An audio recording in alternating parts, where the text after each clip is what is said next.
السلام عليكم اخواتي ومرحبا بكم في فيديو جديده. اليوم ان شاء الله غادي نحضر معكم كيكه سهله وسريعه، بيضه واحده وتفاحه واحده للتزيين. كتجي اكثر من رائعه وسهله في التحضير ديالها، وكتجي خفيفه ولذيذه بزاف. بلا ما نطول عليكم نخليكم مع المكونات وطريقه التحضير. وما تنساونيش الى عجبكم الفيديو ديال اليوم ما تبخلوش عليا خواتاتي من واحد اللايك لتشجيع القناه. ونبداو على بركه الله. ونبداو بمكونات ديال الكيك. عندي هنا كأس إلا ربع ديال السكر، نصف كأس ديال الزيت، كأس ديال الحليب، 2 كيسان ونص ديال الدقيق قياس كأس العنبة، بيضة واحدة، كيس ديال سكر الفانيليا أولا نصف ملعقة ديال الفانيليا، كيس ونصف من خميرة الحلويات ما يعادل 10 الغرامات، قبيصة ديال الملحة دائما لتصحيح الذوق، ليمونة، وتفاحة للتزيين. اول حاجه نبدا بها اللي هي الحامض. غادي نحكلو هذا القشر ديالو الفوقاني، نحاولوا ما نقيسوش الجلده البيضاء باش ما تطلق ليناش المروره في الكيك. وغادي نعصر العصير الحامض، يعني هذه الحامضه هذه غادي نحتاج القشر ديالها وايضا العصير ديالها.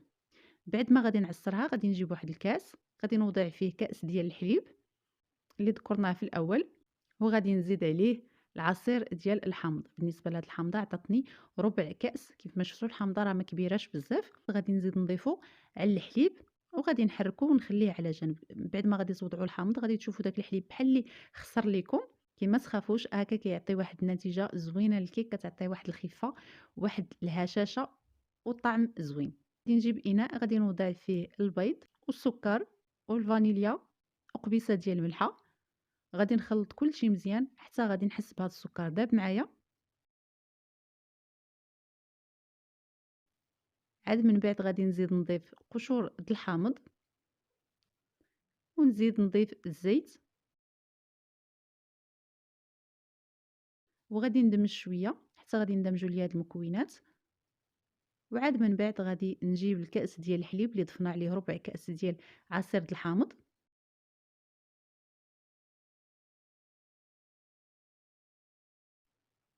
شفتوا الشكل ديالو كيفاش ولا بحال الحليب خاصر. وحنا غرضنا فيه بحال هكا كيعطي نتيجه زوينه في الكيك. واخا ما تبغيوش تزينوه بالتفاح، يعني ديروه غير هكا كيك بالحامض عادي، راه كيجي زوين بزاف. صافي غادي نضيفو على الخليط وغادي نحرك شويه حتى غادي يندمج ليا مع باقي المكونات. ومن بعد غادي نزيد نضيف الدقيق. بعد ما غادي نغربلو بطبيعه الحال كنضيف هكا شويه بشويه وانا كنخلط حتى غادي نضيف الكميه كلها ديال الدقيق. ضروري ما القوام ديال الخليط يكون ثقيل شويه باش هكا التفاح منين غادي نضيفوه من الفوق ما غاديش يغطس لينا لداخل. قبل ما كنبدا نحضر في الكيك كنكون شعلت الفران على 180 درجه من الاسفل، باش بعد ما كنتهي من تحضير الكيك يكون عندي الفران سخون مزيان.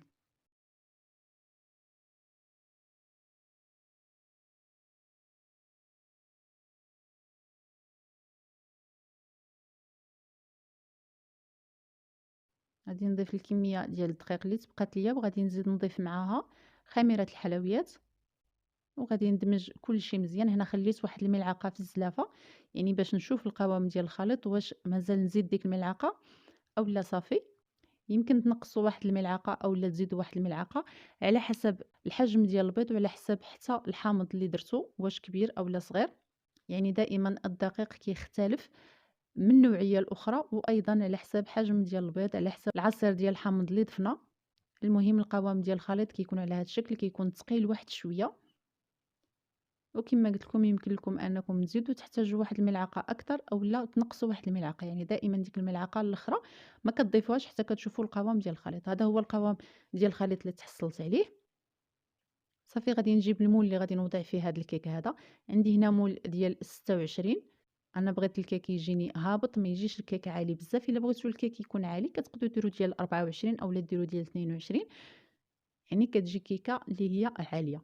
هنا درت لها ورق الطهي من التحت ديال المول ودهنت له الجوانب ديالو بشويه ديال الزبده. ماشي ضروري نديروا هذا المول هذا اللي كيتحل من الجوانب، كتقدروا ديروا غير المول عادي، غير دهنوه مزيان بالزبده وترشوه بالقليل من الدقيق.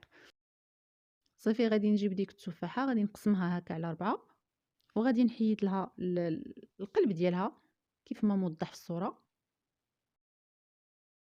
صافي وغادي نقطعها هكا شرائح على هاد السمك هذا.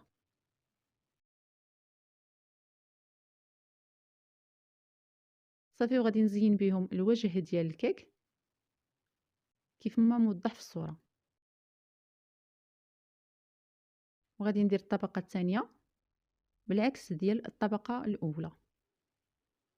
وبالنسبة للشرائح اللي بقاو ليا غادي نوضعهم هكا في الوسط، يعني كنحاول ندير هكا شكل وريضة. وبغيتو تزينوها كاملة بالتفاح يمكن لكم ديروا 2 تفاحات الا بغيتو ديروها كاملة، انا درتها غير هكا. صافي بعد ما زينتها كاملة غادي ندخلها الفران كما قلت لكم نسخن من قبل على 180 درجة من الاسفل فقط حتى كيبدا ينتفخ ليا الكيك. عاد كنشعل عليه من الفوق باش يكمل الطياب ديالو من الفوق لتحت. بعد ما طاب ليا الكيك هذا هو الشكل ديالو، كنجربو هكا بواحد الكيردون اولا واحد العود خشبي، وهكا ملي كيخرج ناشف يعني الكيك ديالنا راه طايب من الداخل. صافي غادي نحيد الكيك من المول.